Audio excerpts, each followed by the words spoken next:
get.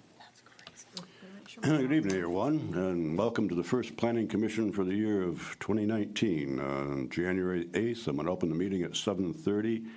Meeting is now called to order. Can we please stand for the Pledge of Allegiance? I pledge allegiance To the flag of the United States of America and to the republic for which it stands, one nation, under God, indivisible, with liberty and justice for all.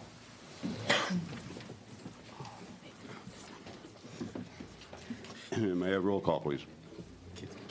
Mr. Audia? Ms. Fenton? Here. Mr. Jacobson? Here. Mr. Kucera? Here. Mr. McHale? Here. Ms. Scripture? Here. Mr. Shepherd? Mr. Watson? Here. I will entertain a motion to approve the meeting minutes from December 11th, 2018. I'll propose a motion to approve the minutes of the regular meeting of December 11th, 2018. Support. Have a motion, support, any changes, corrections? Everybody happy with it? Roll call, please. Mr. Jacobson? Yes. Mr. Kucera? Yes. Mr. McHale? Yes. Ms. Scripture? Yes. Mr. Watson? Yes. Ms. Fenton? Yes. Motion approved. Agenda item number 5 is the election of officers. We have to elect a chair, a vice chair, and a secretary. Usually we have Mr. Kingsup or someone here to legally start it out for us as to the format. Sorry. Susie's looking like she's jumping up here. She's looking like she's firing up down there. Green is for go. Okay. Obviously, we do not have our parliamentarian like we did last year. Very simple. Start with the chair, vice chair, secretary. Make a motion. Second, vote. Say it be so. Okay. I'd like to make a motion for the chairperson and make that Glenn Shepherd. I support. And I will say, he did provide an email, Glenn did, to Mike, which reads as follows. Michael, I will be out of town for our next meeting and election of officers. I want to make it official, however, that if nominated for an office, that I will accept that nomination. Please let me know what else is needed from me. Thank you. Glenn. Glenn accepts. So we take a voice vote then? Yes. Or do you accept other motions? Are there any additional nominations? Yes. No. Oh, sorry, I would. Protocol, yes. Protocol, is there? Point of order, yes. Any other nominations? You have to ask 3 times. So this is the chair position, which is currently held by, Greg. Greg Kucera. I would nominate Greg Kucera as chair. Okay. Are we allowed to do that? Get a Sure. motion. Yeah, you Just are. vote separately on them. I'll accept the nomination. Is there a second? Support. Are there any other nominations for chair? Ask 2 more times. No, I 3 times. Any other nominations for chair? Any other nominations for chair? All right. So we have nominations on the floor for both Glenn Shepherd and for Greg Kucera. Cheryl, can we take a roll call vote on the first nomination for Glenn Shepherd? Mr. Kucera? No. Mr. McHale? Yes.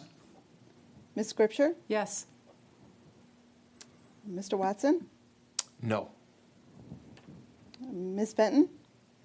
Yes. Mr. Jacobson? Yes.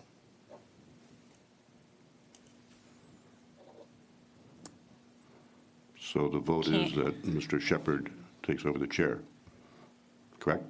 Well, we still need to Still have vote to on vote on your Kucera. nomination. So can we well, now take a? You got me confused now.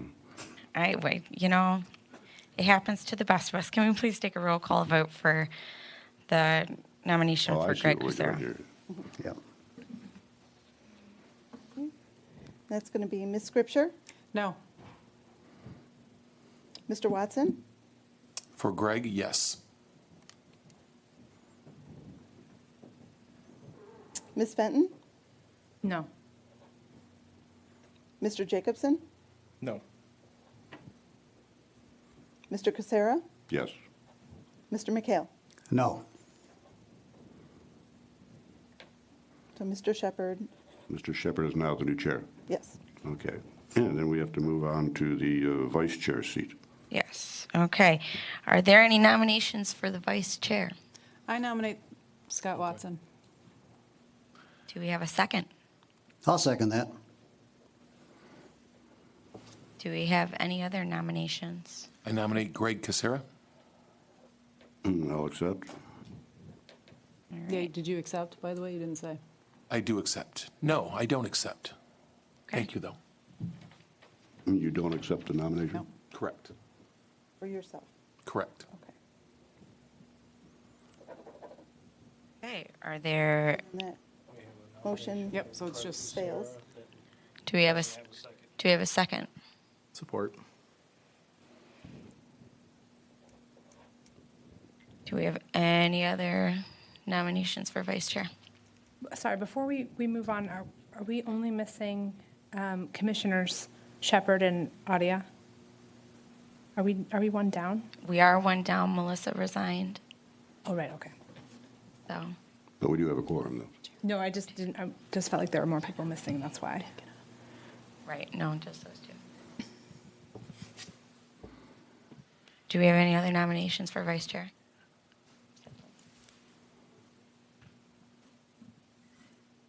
There was two? All right, third. Any other nominations for vice chair? That's 3. All right, Cheryl, can we please take a roll call for the nomination for Greg Kucera as vice chair? Yes. Ms. Scripture, no. Mr. Watson, Yes. Ms. Fenton, Yes. Mr. Jacobson, Yes. Mr. Kucera, Yes. Mr. McHale. Yes. Motion passes. And then we have to have a secretary appointed. And finally, is there any nominations for secretary? I nominate George. I'll second that. George, do you accept? Sure, I'll accept. Are there With any? such authority, too. I know, yeah. I'm like thinking, what are the secretary roles? Okay. You have to sign. I was going to ask that question. What are the secretary roles since we have Sign off on clerk's papers. office? You sign documents such as the master plan. You sign any Oh, I see, okay. resolutions of support that the planning commission may pass along. Gotcha. Those types of things. All right. So George has accepted. Are there any other nominations for secretary? I'll nominate Mr. McHale for secretarial seat. Do you accept? I'll accept. Okay. Do we have a second for the nomination for Mr. McHale? I can't really second if I already nominated George, can I? And I seconded George. Sure. Right. Okay. Do we have any other nominations for secretary? Any other nominations? Any other nominations for secretary? Yes? No? All right. Cheryl, can we please get a roll call vote on the nomination of George Jacobson as the secretary? Yes. Mr. Watson, Yes. Ms. Fenton, Yes. Mr. Jacobson, Yes. Mr. Kucera, Yes. Mr. McHale, Yes. Ms. Scripture. Yes. Motion passes. Okay, thank you. All right. Agenda item number 6 is the introduction of the planning firm Giffords and Webster. Yes. Hello. Well, so as you all know, we've been going through the RFP for planning services, and we had a handful of interviews. And the last time we had Jill Boehm here from Giffords Webster, and we had another representative from Beckett and Rader. And I'm happy to announce that Giffords Webster has won out, and they are our new planning providers. So today we have with us Rod Arroyo and Joe Tangari. These will be two of our representatives. You've already met Jill at our previous meeting. These will be our representatives from Giffords-Webster. And they are, obviously, they're here today. They're starting today. And I'm super excited to be working with them. So Rod or Joe, if you want to say anything, please. Good evening. Evening. Well, on behalf of our firm, we're very excited to be working with the city of Clawson, and we've previously worked with you on the downtown master plan a few years back. And in fact, I'm happy that it's the same team. Basically, it was myself, Jill, and Joe that were the primary planners on your downtown master plan, so we're already familiar with your community. Jill is sorry she can't be here because of the new year. One of the meetings that should have been last week got pushed to this week, so she's at a different planning commission meeting tonight, but she will be at other meetings. And we do take a team approach to working with communities, and we think it provides for seamlessness. Someone's on vacation, someone has a conflict, we have other people that are familiar with the community. Jill will be the lead person on behalf of the firm, but I will be involved, Joe will be involved, and you'll probably see all of us at one point or another, and that way we can provide that continuity. So we're very, very excited about that. And just to tell you, we've already kicked off. We had a meeting this afternoon with Susie and Jim, and we went through a number of items. So we're already learning what some of the future work items might be, and starting to make sure we have all the current ordinances and everything in place that we need to hit the ground running. So we're already working on that. We're already getting information prepared and scheduling office hours and the like. So we're ready to go. We're hitting the ground running, and we look forward to working with you. So I don't know if you had any questions of us, but we just wanted to come here tonight and attend your meeting and say hello, and that's all I've got to say. So thank you. Thank you. Thank you. Thank you, welcome. Yeah, thank you so much.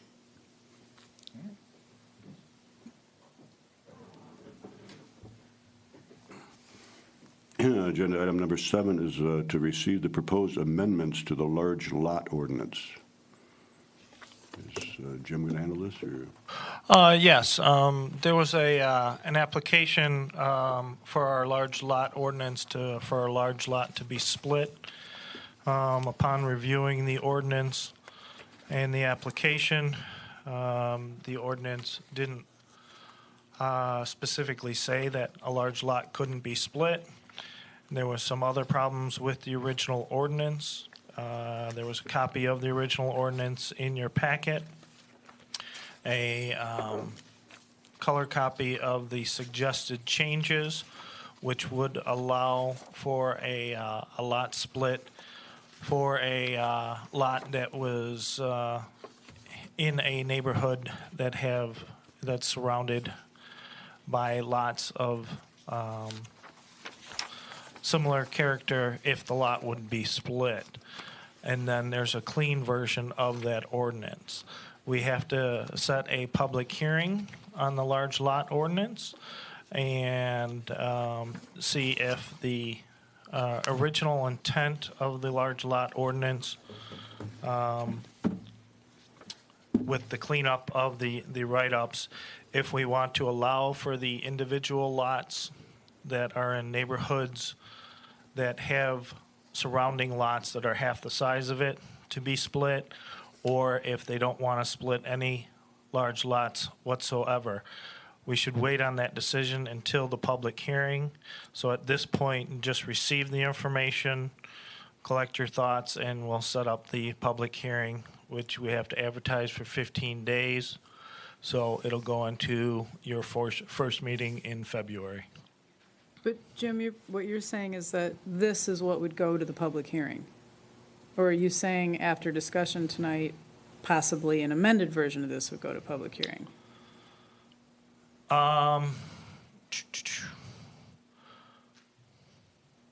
If you wanted to discuss it tonight and change what was already submitted to you, I guess we could send that to the public hearing also.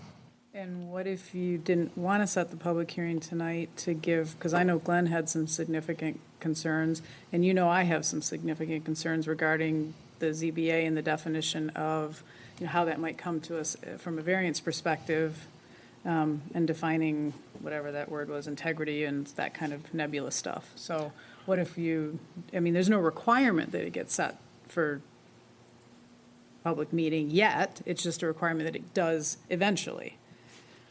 That is true. I don't see,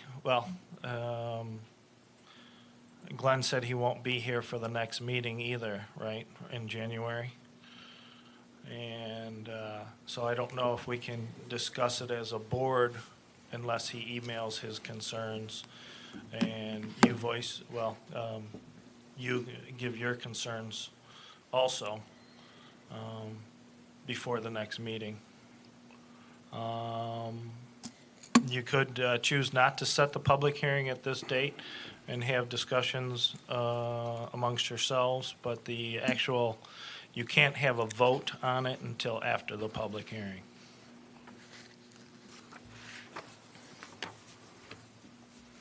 So you have a copy of the original ordinance, and then the copy of the suggested changes that were put into it, and then a clean copy of that. So, Well, under Robert's rules, we're not actually in a position to talk about it right now. I'm asking you a question based on what you said. So I'm not discussing it yet because someone would have to do what? Motion to discuss? What are you asking for based on what I'm asking? you're just supposed to receive it tonight. You could put a discussion on it for the next available meeting. And then if you choose not to set a public hearing until after that discussion, then it would be pushed to the second meeting in February. Well, this is the only place that we can discuss it, Correct. under open meetings. Right. So I don't know if we need a motion, but since this is my last meeting, and I am on the ZBA, I absolutely want to at least put in the record my concerns from the ZBA perspective.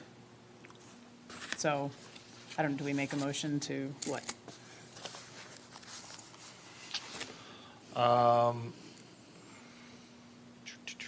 And you do have Glenn's email if you want to read that into the record. I don't know what he said. Glenn's email the only email I have from Glenn just indicates that he would accept a nomination. That's all I have. I don't have any other comments from Glenn. Okay. Oh, he also sent other comments on his point of view on the large lot split, some changes that he'd like to have made. If any of us have problems with it and want to make changes, do we direct them to who? To Jim then? Or- Well, you as a board are the ones making the decision on it, so anything. I'm saying if we want to fine tune this, if we want to tweak certain points of it, who do we direct that to? I have Glenn's email. I can read it into the record if we can open this up for discussion. I'm asking, what's the proper process? Because right now we're just asking you questions based on your. Because you just kind of came and said we need to set a public hearing. Right.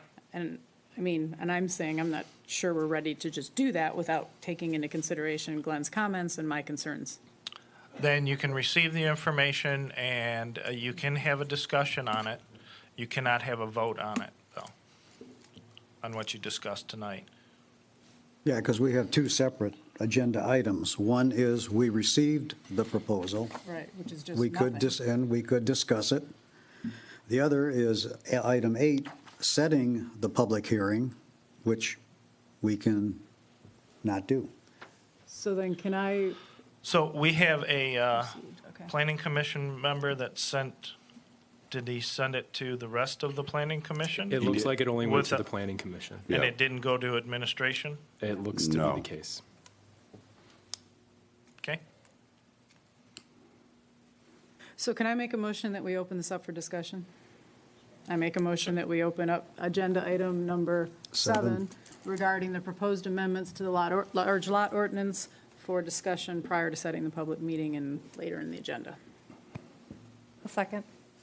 You have a motion, have support? Roll call, please. Mr. Watson? Yes. Ms. Benton? Yes? Mr. Jacobson? Yes. Mr. Christopher? Sarah? Yes. Mr. McHale? Yes. Ms. Scripture? Yes. Do you want me to just read this email into the record? Sure. I mean, I can start there. I don't, I actually haven't remembered what he said, but I'll just read it into the record then. He states, I have reviewed the new language for the large lot ordinance, and I have to say I am greatly disappointed not only in the new revision, but that our commission was not given an opportunity to review and make amendments ourselves before it was published. I don't know if it was published yet. The new language subverts the intent of the original ordinance, which was meant to preserve lots of 100 feet width. 100 feet was not the maximum for which a lot could be considered viable for a lot split. 100 feet was meant to be the lower limit for the lots we intended to preserve. They were not somehow overlooked or misidentified. In addition, eliminating 35% lot coverage is also opposite of the original intent of the ordinance and should be retained. Bottom line, I would encourage to reject the new language and open for review what needs to be done to keep the original intent of the ordinance and prevent any further loopholes that would completely undermine the ordinance. I've tried to reach out to Bill Tite. Is that right? Yes. Tite, former member of our commission who was instrumental in initiating the large lot ordinance and who I consider to be the architect of it. If he provides me some written insight into what he recalls regarding the ordinance, I will pass on his perspectives. He hasn't done that. This was the only email.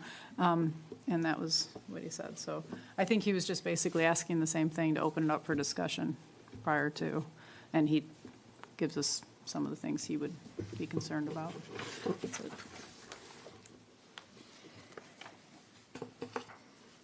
Are there specific points that you have problems with? I wasn't around. I actually have no horse in this race for the large lot ordinance. My issue is the ZBA. Is that what you're asking? To talk about that right now too, or it's a separate thing? I don't know if we can talk about that. The zoning board. Well, yes, I can, because the proposal in the ordinance that Jim has provided us specifically has language that the zoning board of appeals would hear a variance for the large lot. So, for example, if this passed, and correct me, Jim, if I go off track here, if this passed just the way it was today, they could, a property owner could come to the zoning board of appeals and request a variance. And my concern when I read this is that the language for which someone would request a variance, and I would encourage our planner to speak up at some point here if he catches what I'm putting down here, the language simply says whether it fits, the variance would be based on whether it meets the, I don't have it open, meets the integrity of the community, right, Jim? I was using the original language of the first and ordinance. And I wasn't comfortable with that either, so I'm not slapping out stuff here. I'm just saying, after looking at this, and now that we have an opportunity to bring it up, and my point from the ZBA's perspective is there is nothing objective about integrity of the neighborhood. How would one make a decision if someone's standing in front of me and says, we want a variance and we think our split fits the integrity of the neighborhood? And we as a ZBA, normally when we come back and say, yes or no, we're supposed to follow a set list of, criteria and protocol that basically defends our position. If you meet that protocol, we can grant a variance. Part is subjective. Correct. Yeah, And so that's much more. I found the section, if you want me to read it. Sure. It says, any parcel identified as a single-family residential large lot shall not be split unless an appeal to the Zoning Board of Appeals proves that such a split shall maintain the small-town characteristic of the surrounding area and maintain the integrity of the residential neighborhoods in that area of the large split as they exist today. And I would argue that some of the, like small town fee, whatever, some of those words need to be defined. We need to be given, that is too subjective. This ordinance needs to include some objective criteria for which the Zoning Board of Appeals would be able to make such a decision if a variance came before us. And I am on the Zoning Board of Appeals, so I would not know how to make that decision based on that language. I do not feel that that's objective enough. So I would like to see amendments, and I'm going to give an example. When we talk about what Susie just read for a definition, we talk about small town and neighborhood fee and all that stuff. Everybody knows that I am anti-snout house. Now, someone else might come up and be snout houses all day long, the question, and someone might say, well, they don't fit I would say they don't fit the integrity of the community. Someone else might say, well, I think it fits the integrity all day long. Who's going to win that argument based on what? I mean, so someone wants a lot split, someone thinks it's wrong. I don't think second stories should go on blocks where not one single house has a second story. Again, to me, that's the integrity of the neighborhood. Someone else might have a totally different argument about what the integrity of that thing is.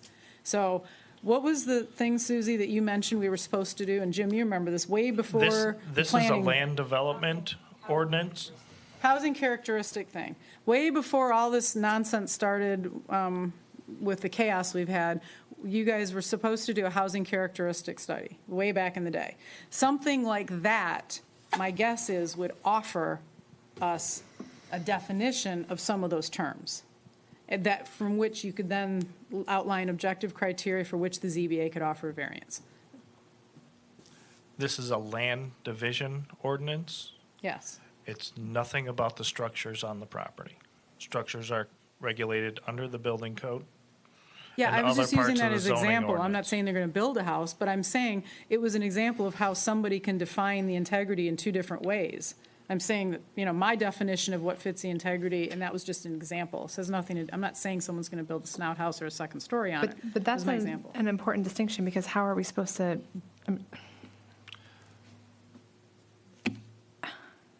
how can they be separate? How can they be completely separate if we're asking about intent should include the final outcome, right? I mean, how can this be separate from a housing characteristic?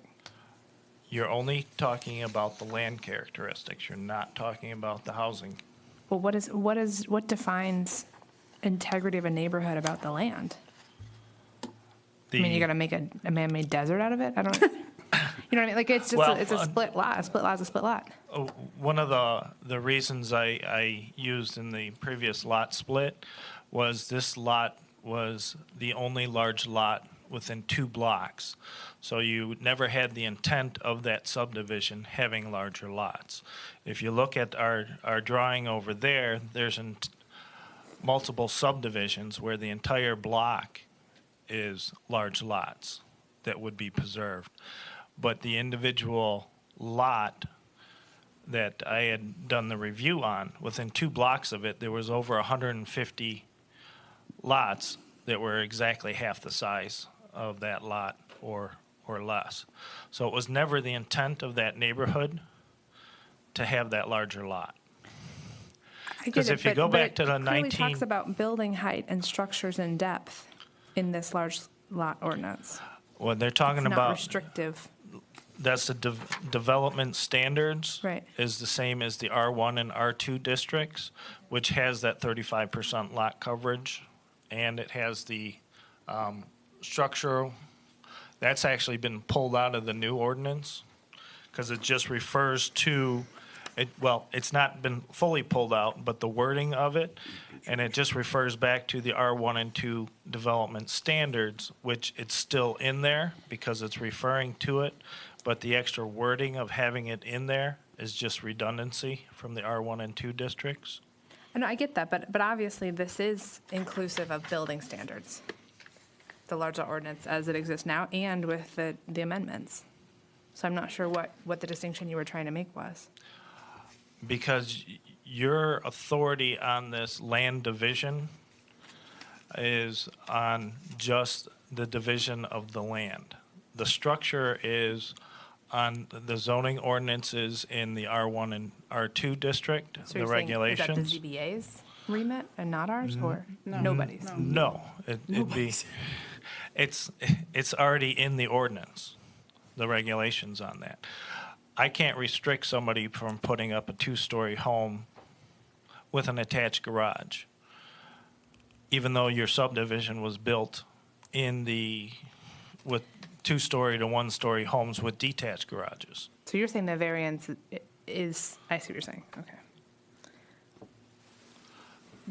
Now, with the 35% lot coverage is in there. Like I said, it's not clearly defined.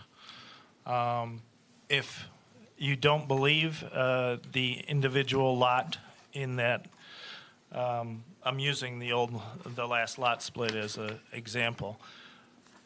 if after the public hearing, the public doesn't want the individual lots split in those subdivisions where there is multiple lots that are half the width of it, there's a line in the purpose.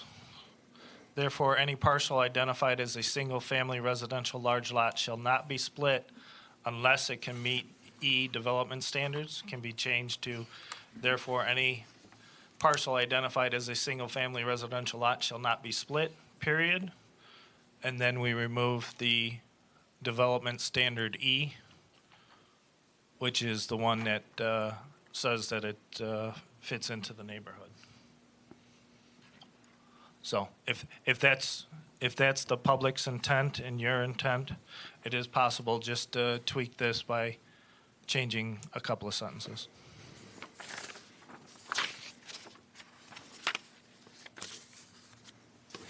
That clarifies it, unless, if we take out the line, unless it can meet development standards, but it still allows for a large lot split to be heard by the ZBA, so is that? No, actually, it would not. A lot split application would have to go in front of council, be denied, and then the ZBA would have the right to hear it based We on wouldn't have the right, they would have the right to appeal to ZBA. They would have the right to appeal to the ZBA. That would go in front of council before ZBA? Yes. Council has all authority on divisions of land. Okay. And then the ZBA, any person has a right to appeal a decision of council to the ZBA, and then after the ZBA, they have a right to go to circuit court. Circuit court. And I'm still going to say, regardless of whether there's a piece of building on it or not, I don't know what that means, integrity for a lot, for a land split. I still don't know what that means. I mean, I would just like to see. I left it in there because the original ordinance said Yeah, that. I understand that, and I'm not saying this is your fault or that you did anything wrong. I don't think you did. I'm just simply saying that if we're going to look at this, and since it already looks like it maybe should have used a little more clarity back then let's put it in there now. I mean, we're doing this now, let's do it right. And I think, however, and I still don't understand, what did you say that thing was? You said building survey, which I think is what threw us off, housing survey. Housing characteristics study. Which I think is what threw us off, maybe track on that one. I was thinking neighborhood characteristics, the whole big picture of, you know. Oh, we had fun driving around and doing some preliminary picture taking and stuff. So bet you did. I think we were going to be on the right track for what you guys had requested. Just, didn't get there. Looking at numbers, though, you know, we're going right there with the master plan paragraph. City zoning currently allows for only 2 single-family residential districts, R1 and R2, both of which have the same lot size and width requirement, which is 5,500 square feet and 50 feet respectively, which I would assume that would be the frontage. While many of the lots within the city conform to this standard, some don't, and many others far exceed this requirement. Now, there's a paragraph in here, therefore any parcel identified as a single-family residential large lot shall not be split unless it can meet E development standards. What's the, yeah. That was the green line Yeah. is the one that I put in there to address the last lot split. And then I created the development standard E based off of the original language of the original ordinance. Oh, there it is. I see it now. Yeah, there's the E right there, yeah. No, I mean, I see the E down here, the actual E. There's a mark. Where's E? Right here. Looks like that. Oh, that one. Yep. Oh, okay, we got that. But going down further, under D, we come to the all single-family residential zone parcels meeting any one of the following criteria shall be considered as a single-family residential large lot. Now, we increased number 1 from 10,000 to greater than 11,000 square feet. And then item 2 is lots with 100 feet of width or greater. That was eliminated. Now it's got to be wider than 100 feet. So if it's 100 feet, doesn't qualify, based upon what I would interpret this as. Because if it's 100 feet, doesn't qualify. It's got to be wider then. And if we went by the 11,000 square feet, just a rough calculation, that would be a 55-foot frontage by 200 deep, which would kind of fall in line with line item number 3 in there. Now, what I gather out of this is we are making it more restrictive to do a lot split. By the numbers. By the numbers. This is defining what a large lot is. So I don't know if we are, either you can, we are making it more restrictive to split these lots. Okay, because line item 2 would kind of conflict with the same lot size and width requirement in R1 and R2, because they're looking at 50 feet. So you're saying leave it with 100 feet of width or greater as defining a large lot? Well, if it's 100 feet and 1 inch, it doesn't qualify. Then it becomes a large lot. But they can't, okay, but we're saying, okay, wider than 100 feet, then they can split it, right? Then it's defined as a large lot. So then it's not splittable. So if it's under 100 square, or if it's 100 square feet or less, Of less, right, then it it's, could be split. It can be split. And then it's not defined as a large lot. So that is a point of order. If you don't want 100-foot wide lots to be split, we'd have to keep with the original language that's in the red. okay, then your R1 and R2, they're looking at 50 They don't have feet. color copies? No. No. Sorry. We had the black and white ones. Then the crossed out line, yeah, we'd have to keep that instead of the added Yeah, line. no, I've got color copies. Okay. Oh. Okay, because like I said, that kind of conflicts, doesn't it, with the R1, R2 up above? R1 and R2, the minimum lot size is a minimum width of 50 feet. 50 feet, right. And minimum square foot area of 5,500 square feet. Correct. The original ordinance had 10,000 square feet and 20,000 square feet in different areas of the ordinance, Yes. which made it kind of confusing. So that's what I was trying to clean that up.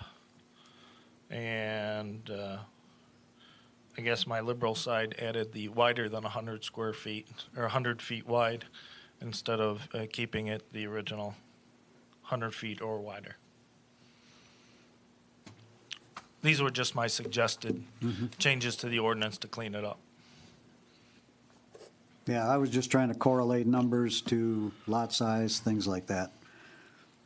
And I know you've got the map over there, and how many lots fall under this category roughly? That would be allowed with the changes.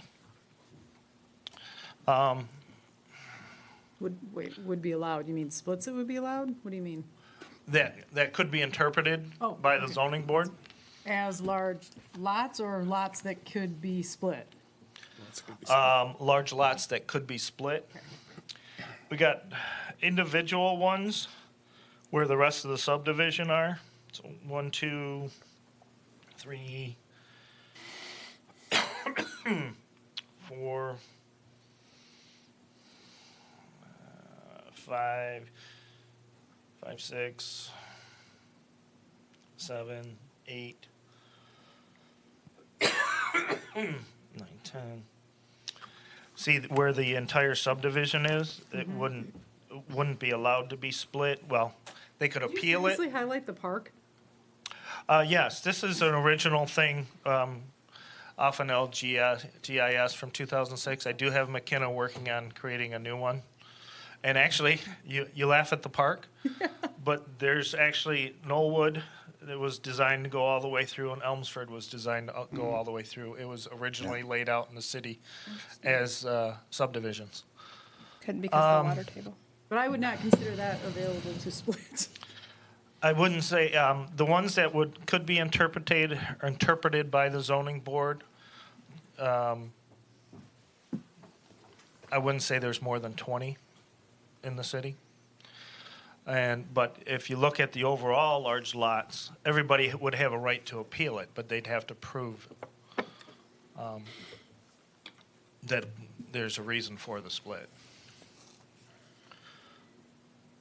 Wait, what do you mean that prove there's a reason for So the split? if this Elliott Road easement, which is just dirt right now, Right. we have sewers underneath it. If that was ever created a road, then all these people would have a right to ask for a split unless you're restricting it in the ordinance.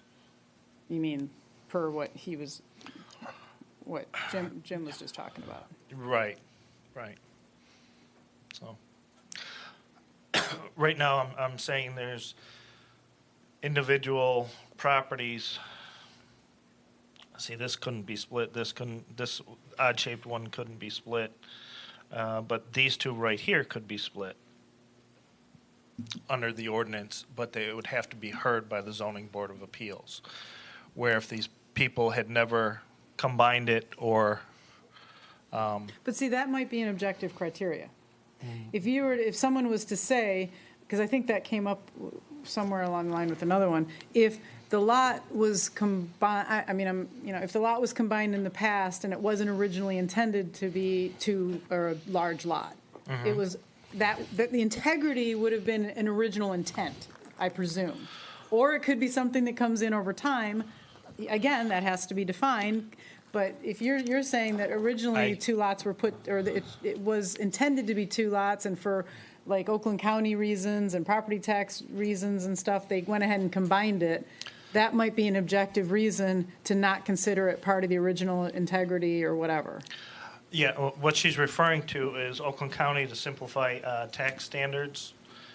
If you had two separate lots, one a vacant lot and one with a house on it or that, they asked people to combine the lots so they wouldn't have to do double the paperwork and charge double the application fees or the yearly fees on it. And a lot of people did do that and combined them. It was brought up at the council meeting that the original layout of the city was farm properties. I think this subdivision all had 500-foot wide lots by 150 feet deep or whatever they were. And then through the years, from going from farm property to city, you can tell that the entire subdivision went to these 50 to 54-foot wide lots. And then that's what I was trying to, the concept of allowing the lot splits on the larger lots in these individual areas is it wouldn't change the rest of the neighborhood, but not allowing these to be split would change the characteristic of that neighborhood. So. Would it, though? Some of these lots are in the back. Because you just said it's not about a building. Right. Some of those large lots you wouldn't even know it was a large lot unless you walked into their backyard. How would I Yep. know it changed if you split it? And how would it apply if you had, don't we have dogleg rules? Don't we have what did you? You can't, is it dogleg or panhandle, whatever it is, where you can't create a lot behind something Okay. that doesn't have its own driveway and its own access, or that's basically behind another house. Well, that's the frontage That's- rule, right? Yeah, Yeah, frontage onto a main thoroughfare. so some of these wouldn't even be splittable for other rules. Yeah, we don't have too many of those, though. Okay. That's pretty much all of Henderson, isn't it? I mean, they're all, Correct. yeah. And then you have the deeper lots, some of the deeper lots, like on Key West and that, but they're too skinny, so to be created as a large lot. Would there also be a rule about land that is able to be built on? Because I know some of the lots, like by Grant Park, they couldn't build because it's a floodplain. There's a riverbed there. Our house, for example, there's no basements there because of that. They're all slabs, so they're large lots. Didn't know that. But is that usable land? No,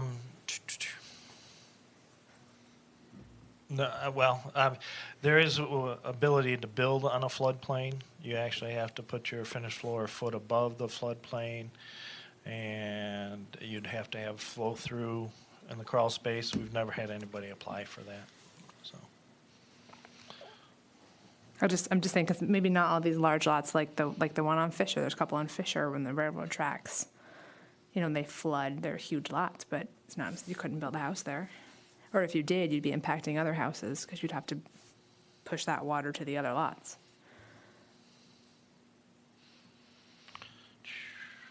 Fisher Court. Yeah, there's quite a few of them that are listed as large lots. So those, Reese, may be conditions to think about as well. But I mean, those should be articulated. Right. That's my point. Right. We're listing possible conditions. Those should be articulated in whatever the final product is, so when it comes to ZBA, we've got, I mean, I know you can't hit them all and something might, but at least trying to get some of those. Yeah. And then if it's decided that they don't want to allow even the individual lots to be split in the neighborhood, I just take out 2 sentences of the ordinance. I mean, I'm not arguing whether it should or shouldn't come or what this is, because I wasn't around for this. I don't necessarily have. I just want to make sure that if there's a possibility that it could come to the zoning board, that there is objective criteria for which that we can make the decision on. That's all. For years, we've been telling people they couldn't have lot splits. And then when the actual application came in, I had to review it based on the written ordinance. And the written ordinance didn't say that. So then I went into the character of the neighborhood, and it was my interpretation, since the rest of the 2-block area was lots half the size of that lot, that there was never intended to have a large lot there.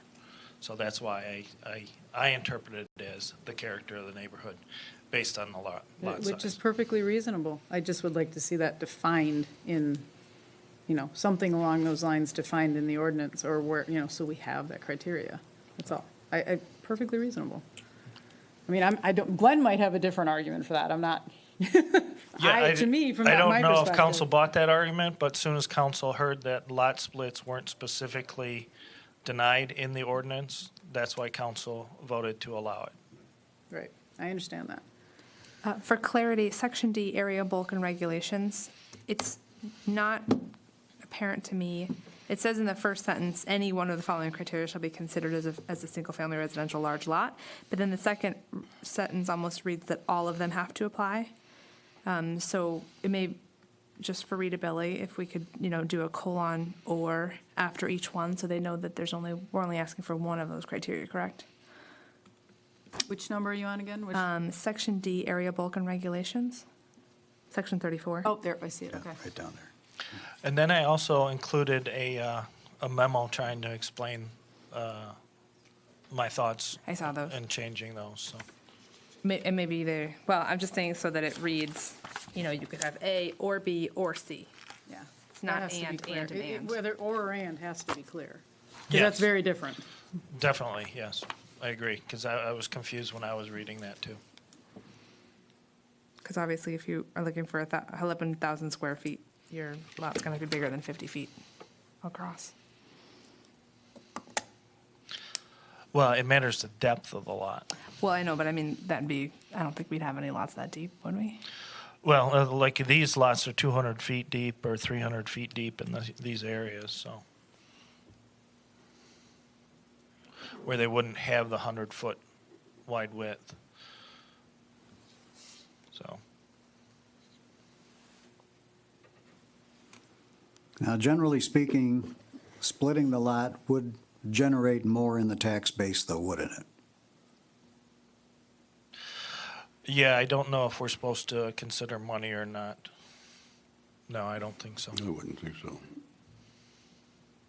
Okay, theoretically,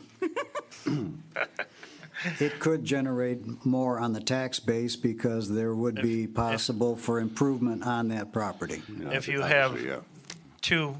two homes that are being taxed instead of one, Yep. yes. But you also have a Theoretically, of greater draw course. on the infrastructure as well. Yeah, you'd have an extra garbage pickup area and extra Water, sewage, water and, hookups. yeah. Rod, is there any experience about this, any input, and based on your, Welcome aboard. Clearly, we're listening. We haven't been involved in this process, but I will tell well, you. neither have we, it just happened. So we're all even. But I will tell you that we have worked with communities that do have some more defined criteria in terms of, I think, what you were looking for, in terms of how to make a determination as to when you would potentially allow for a split. So yeah, I think those are some things that maybe we could share if you were interested. We can certainly bring some of those to your attention. I think it is important that if you're trying to do this, that it's clear in what you're trying to define, and that if you're going to allow for it to happen, to have reasons why and to have criteria to follow. So You can give them to them. I mean, I don't. yeah, just and want like I them to said, show up we haven't somewhere. studied this in detail, but just those are just some of my initial observations. I'm sure if we went through this in more detail, we might have some more, but I'm just trying to get an understanding of exactly what your intent is and what everybody's trying to accomplish, and we're here to listen at this point, but I'm sure we can offer some suggestions at some point if you're interested in that, but. So let me be clear, I trying to have take no it in. agenda on what those objective criteria should be. I don't Okay. have a large lot, I am not gonna split it, I have no agenda whatsoever, other than I want something in there, so if it comes to ZBA, we can make a good decision, period. Understandable. That is my only agenda. And not to speak for the rest of the commission, but I think our goal has been to increase consistency and transparency in our decision-making. And so this is really why I'm focused on making sure it's clear and concise. Makes sense. From my perspective, I think maybe just walking into the conversation and seeing this, I was curious also about just some of the goals and drivers for not just the ordinance, but the why we're having the conversation now about it. And I can think through in my head, is this something that the city of Clawson, city administration, or the public is looking to avoid situations that happened recently in other communities, such as a Royal Oak? I don't know. When I read, I think I might have got a little lost too in Glenn's email, which it's unfortunate you didn't see it, but that somehow it didn't read like. How does he say it? That we're trying to lower or reduce the likelihood of preservation of large lots, which I don't see that in this. It does sound like it's to be made more challenging. That the lot splits would be made more challenging. So Jim, you were explaining a little bit earlier that is the goal of this in terms of just how Clawson perceives it, somewhat similar to what happened in other to avoid things that happen in other communities about the splitting of lots. I'm thinking Royal Oak most specifically. Royal Oak, Vincetta Avenue. Right. That's what we're looking to. They were, yeah, that was, I believe, the intent in 2012. Okay. Not to have the large lots on Vincetta be split up, or our large lot be split up into 4 or 5 houses. And the challenge is, while we individually probably have our own interpretations as to what integrity of the neighborhood looks like or neighborhood characteristics look like, it's not codified here, hence I think some of what the issues that Reese is raising. And so having some set of guidelines, I would agree, is probably helpful, but I don't know if, I guess the series of questions I would have next would be on the process. So we were just given this to receive it and think about it, and it's been opened up for discussion.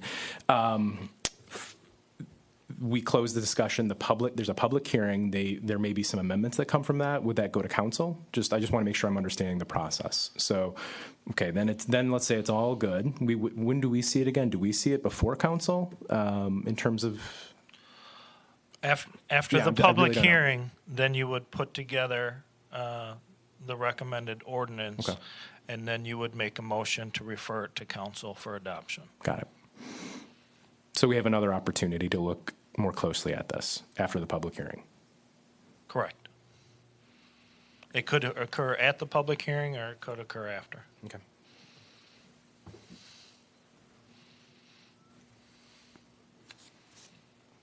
And at this point, we can't even schedule a public hearing. It's up to you. Well, we need 14 days, is that right? 15 days public advertisement of it, so it can't occur before your next meeting, so it can be scheduled anytime in the future if you want. So can we task the administration with a revision based on what we talked about today? And then we would discuss that at the next meeting, and then if everyone is happy with that, we set a public hearing, is that correct? I believe that would be fine. So we can see a revised, up-to-date version at our next meeting, before we make our decision to go public. Based on the comments tonight. Right, okay, that sounds like a plan. Do you need a motion directions that way, or just, Yeah, I'd Verbal. prefer that. A motion and directing administration to come up with a revised. I don't know if it's necessary, but I'd prefer it. okay. Well, I think we could combine that with tabling item 8 as it's listed on our agenda. In other words, tabling the public hearing until after we get, Don't table it, postpone it. If you table it, then you got to vote to get it off the table. okay. A little bit of Yeah, parliamentary not a problem, procedure. Not a problem. I was thinking of that alternative, too. Yeah. Okay, so, Would you care to make a motion to direct administration? well, we'll try, and anybody can have an input in there as we're going, if you'd care to.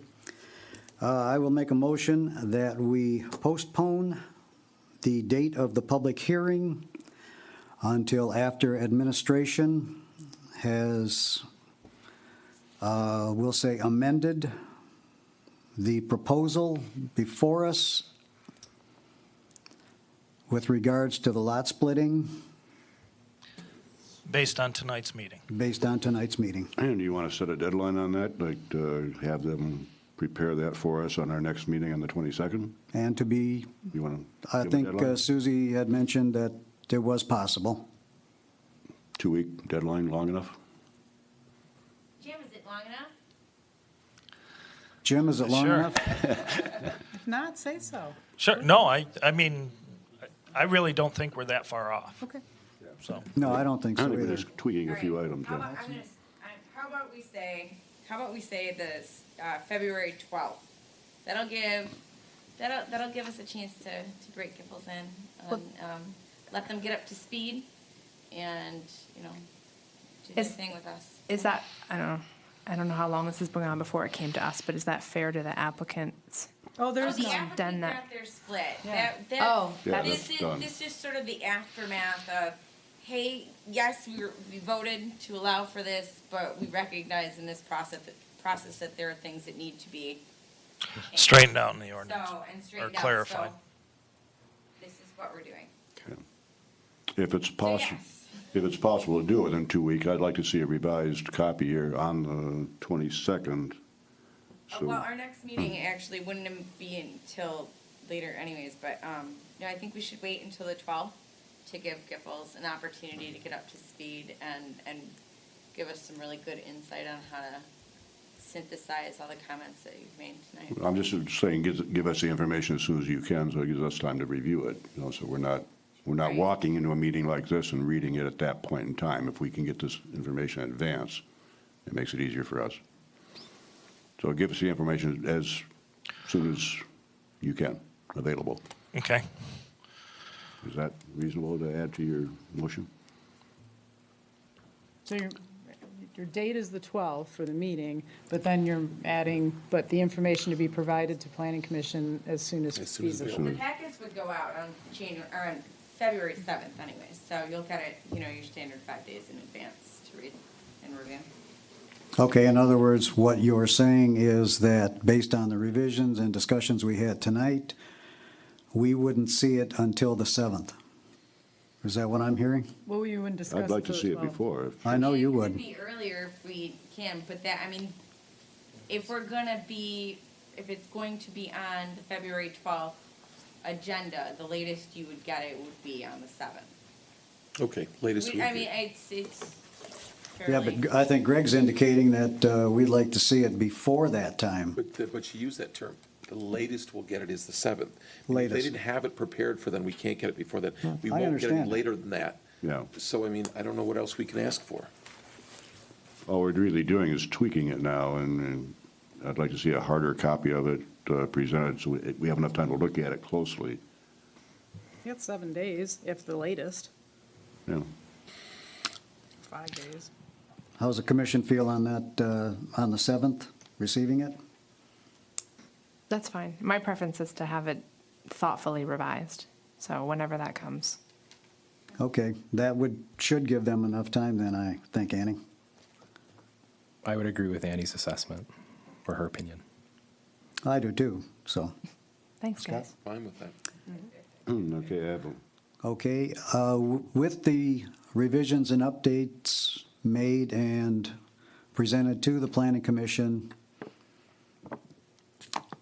will 7th, you want the 7th as a date or No later No later than the 7th. no later than the 7th? For the February 12th. February 7th, 2019.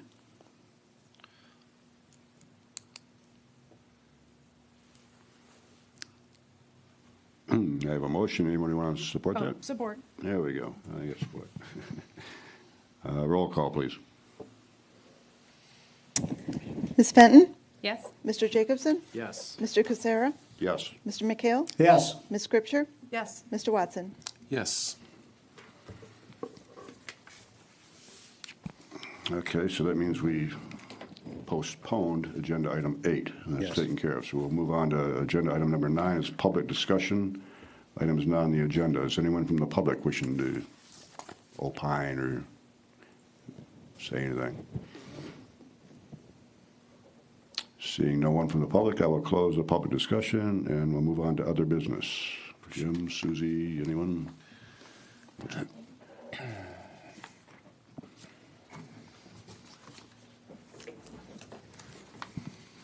Sorry, Dave, I had to touch the microphone. The Zioli's Restaurant wants to put a trellis archway on their public sidewalk. There's a public sidewalk out front, and then their private sidewalk leading to their parking lot and their door. They wanted to put an arch and trellis with either grapevines or ivy growing over it in the springtime. It wasn't on the original site plan. I consider it an administrative change and just another decorative item in the downtown. But I wanted you to be aware of it. If you want to vote on approving it or denying it, you could do that. But I thought it was a good amenity that they were going to put on their private property. Well, if a business comes in, they want an outside patio, like we have several of them here in the summer, do they need a special permitted use for doing that? That would be separate from the patio. They've already got space out They there. already- They have a patio, yes, but Yeah. so, but you Just could, the wrought iron archway with ivy growing on it wasn't originally on the site plan. It was just an amenity that he thought of after the fact and wanted permission to put it up. but it'll be on city property, It'll be on private property. on private property On his over, private okay. lot. I think I concur, I'm sorry, you weren't finished. Go No, ahead. I'm sorry, yeah, I think I concur with you, Jim, that if they're willing to do something that's going to enhance the yeah. outlook of the downtown, I'm completely in favor of that. And I would like to avoid voting on it, but that's what I Okay. feel. Did they have a picture of it? No, this is just a concept from the owner when Oh, I was okay. over there. The only question I would have is if it limits or prohibits accessibility. It would be over 5 feet wide and it would be over 6'8" tall, so a normal, it would allow for the accessibility requirements. I'm looking at the picture, but I can't think about where it would be positioned. So you have the sidewalk out front, and then you have a private sidewalk next to their, leading up to their parking lot, the first spot there. Okay. Is that a current picture of it?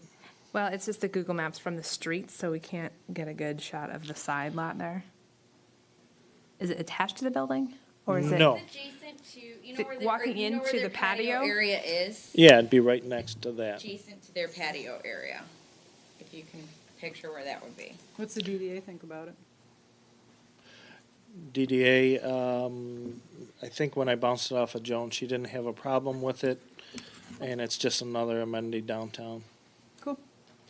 So they're considering it an amendment, what are those called, I think I used the terminology. Amenities, yes. amenity, okay. So that just to clarify, my concern was that an individual wouldn't be forced to move off the pavement or up on pavement to get through and around that, right? This is the sidewalk with the brick pavers out Uh-huh. front, the buildings where you are. Yeah. And this would be the walkway, so their trellis would be, as soon as you get off that. Okay, so it's their moving parking from spot is the, here, their outdoor seating is here. it's a transition from the public sidewalk to the private sidewalk and into the patio area, is that correct? Correct,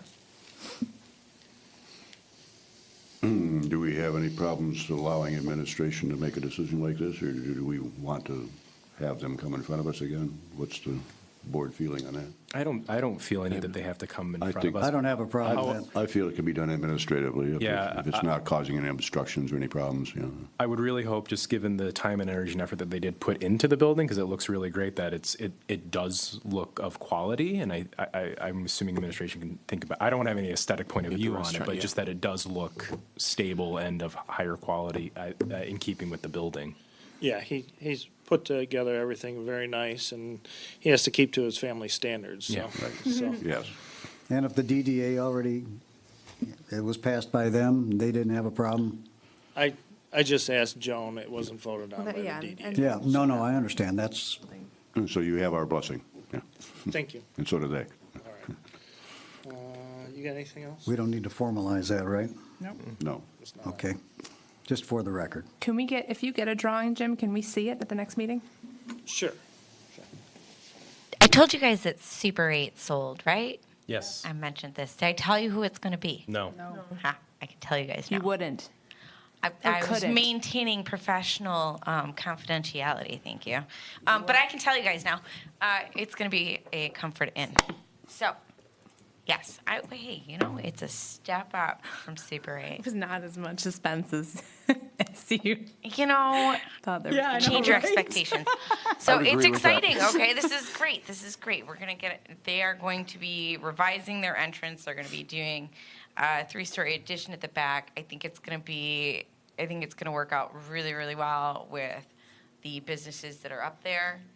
And so they're going to be busting some butt to get their plans into us this spring and start working as soon as possible. So I think it's going to be a big improvement, though, for the area. So that's all I got. We've got a few things lined up, but not quite ready to talk about just yet. How have any subsequent conversations with Wendy's gone? That we have received revised plans, their second revision. We have provided those same plans to our new planners. So, that I know that they've kind of separated the building improvements and the site improvements. So, we'll see how they decide to proceed, right? So, we will be having our review done, and they're going to get those comments. It may be one of those like, hey, we budgeted for this to be done last year. Now it's, maybe one of those things, but we'll see.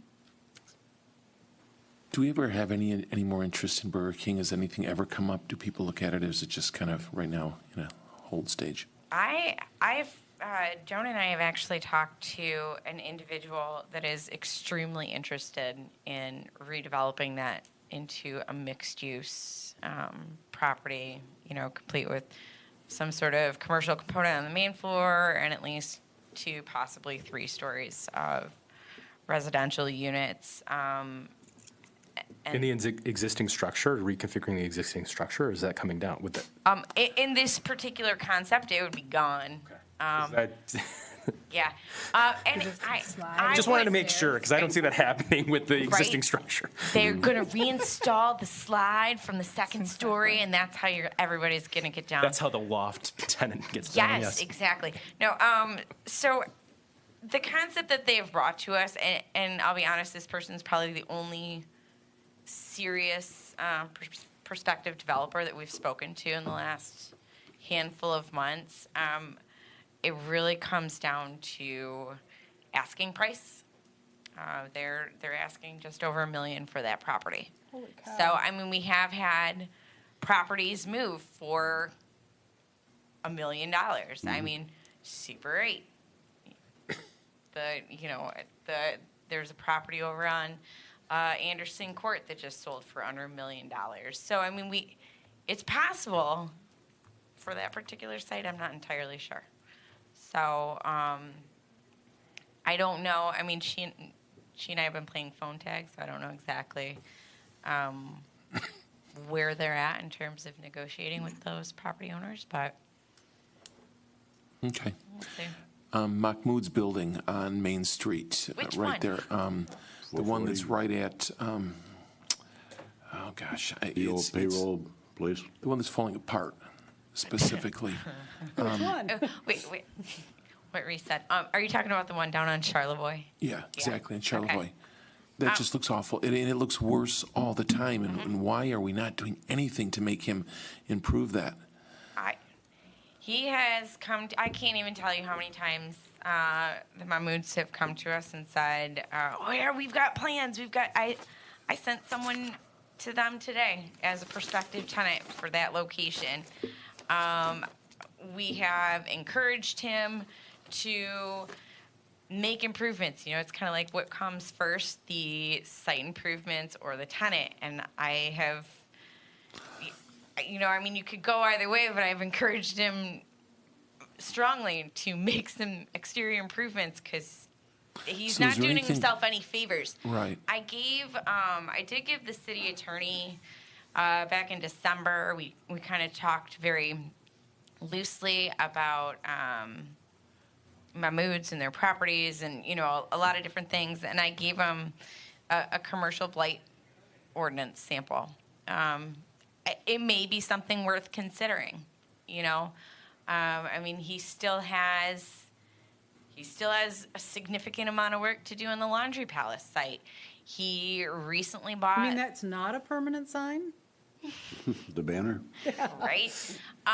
They recently bought the Julian Brothers Plaza. So, I mean, I suppose What, they bought something else? Yeah. Yeah. And so, I mean, we could say, hey, we're not gonna issue permits until you fix Laundry Palace, but that doesn't really help us either. So Why we does need it- to find a way. Why would that not help us? I mean, Because then they hear, like, if we get, all right, we're not going to let you do anything to your other properties until you fix Laundry Palace. Okay, now you fix Laundry Palace, thank you.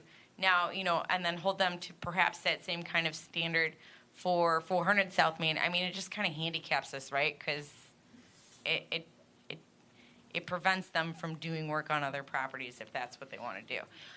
So I don't know what the solution is. I mean, I But think this we has need been to continue. this has been a 4 or 5 year situation. This hasn't been something that. Oh, this has been a long time. I guess I would ask: is there something that you know of that we can do that he has to move forward with that? I mean, we've got this beautiful downtown, and we've got this building that looks like it belongs in an abandoned city. And our city looks great downtown. So if you don't know anything, is there any research that can be done to find out, is there steps that we can do? Can we, I mean, this is just off the top of my head, I'm sure this isn't, can we condemn the building? Can we do something? Is there something we can do that forces his hand to have to make improvements? Because no, I don't think you're in a chicken and egg situation. What comes first, getting a tenant or fixing the building? No, fixing the building. Is there a way to force that issue? Because that's just really uncalled for. I totally agree. I'm sure you do. I mean, I know we ding them as we can for code enforcement violations, blight violations. I mean, that's part of the reason why I gave Kingsup the commercial blight ordinance, right? Because most blight ordinances are more for the residential community. They're not necessarily for the commercial community. I mean, they are to an extent, but this would be specific for that. So, I mean, there's ways that we can move ahead. Jim, do you have ideas? Rod? Anyone? And I mean, I don't expect you to have ideas right now because I just came up with this, but if maybe at the next meeting, if we could start to talk about potential things that we can do, I really want to have that conversation, and I want to bring this up each meeting here and out because it's just an eyesore. There's no call for it whatsoever in our downtown that looks fantastic right now. It's there's different options that are possible, and we're going to have to definitely see what the legal counsel and what we're comfortable on enforcing with it. Okay. I'd like to continue to talk about that. Thanks, Jim. Thanks, Susie. Just for clarity, how many properties does the family own? It comes up so frequently, but I actually don't. I'm curious about that in the downtown. Quite a few. It's been a while since I added it up, but they're close to 24 properties. In Clawson? In Clawson. Oh, and it is. Yeah, a mix of commercial and residential. Oh, really? A I didn't know lot that many. more commercial. They have the three main vacant properties downtown. They basically own all of 11 west 14 miles, so Warp 9 on down. They don't own Moose. Okay. Then they own the Laundry Palace site. They own Vacant lot across from Mojave. the vacant lot across from Mojave. That was a former Gailey property. They own the vacant lot that's over here by Broadacre. They own the vacant lot up at Baker. They own 400 South Main. They own Frittata, Duaventi, Europa. Yep, the vacant lot adjacent to Woodpile. They own Julian Brothers. Yep. They own at least 2 properties on Jefferson. They own Regeneration and Zioli's. Yeah, that's great to be owned by someone that doesn't. I think that's it. It's close to 24. And out of curiosity, just because I didn't realize the residential component of it, do you have a sense? I'm assuming those are rental properties. Yes. And what's the state of the rental properties? Overall, good. Barb has had a some mix? conversations with them. Okay. Who has? I'm sorry. Who has? Barb. Barb Chambers are code Barb enforcement. Chambers, our code enforcement officers, had conversations with them within the last year. But to some extent, I do see Susie's point, though, of there's a lot in one individual set of individuals' hands that bears some consideration in different decisions. I guess I'm sympathizing to some degree. Thank you. That's a substantial number. Any other questions, points?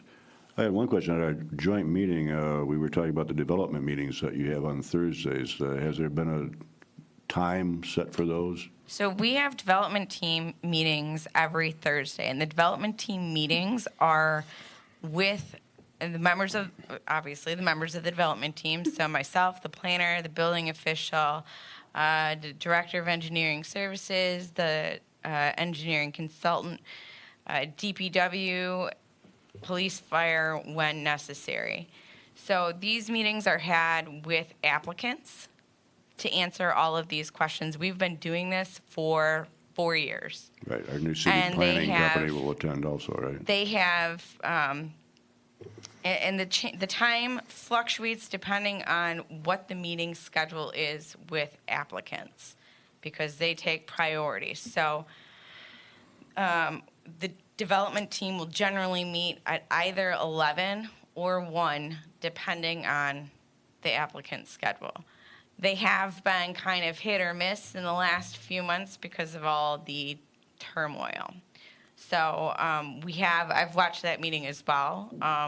We have invited planning commission members to attend. Anyone was welcome to attend.